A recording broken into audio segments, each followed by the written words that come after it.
Hey everyone, welcome back. You deleted a chat in ChatGPT, and now you want it back. So can you actually recover it?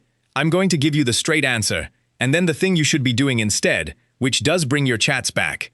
Open ChatGPT, tap the back arrow to drop the keyboard, then tap the menu icon in the top left. And there's my history, under Recents. I'm going to delete this top one thank you note, so we're testing this properly. Press and hold on the chat name, tap delete, and read what the warning actually says. This can't be undone. Tap delete to confirm. And there it goes, straight off the list. Now, is it hiding somewhere? There's one place people expect to find it. Tap your profile picture, scroll down and open Data Controls, then scroll to the bottom and tap View Archive Chats. And there's your answer. No archive chats. Deleting really is permanent. There's no bin, no undo, and no 30-day window. But here's the part worth knowing. Go back into Data Controls and look at the option just above that one, Archive Chat History. Tap it, and it warns you all your chats will be archived.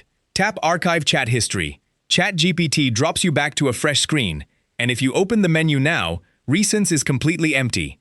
It looks exactly like you deleted everything. Except you didn't. Go back into your profile picture, then down into Data Controls, and tap View Archive Chats again. And every single one of them is sitting right there, safe and complete, nothing lost at all. To bring one back, press and hold on the chat, and then tap Unarchive. That is the whole recovery. 2 taps and it's yours again. Now head back out, tap the arrow, then back again, and open the menu. And there it is, back in Recents like it never left. So, the honest answer. A deleted chat is gone permanently, and nothing in the app brings it back. There's no bin and no undo.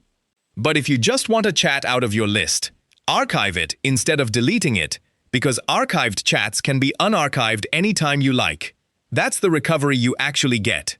If this helped you out, give the video a thumbs up and subscribe for more quick tech tips. Thanks for watching.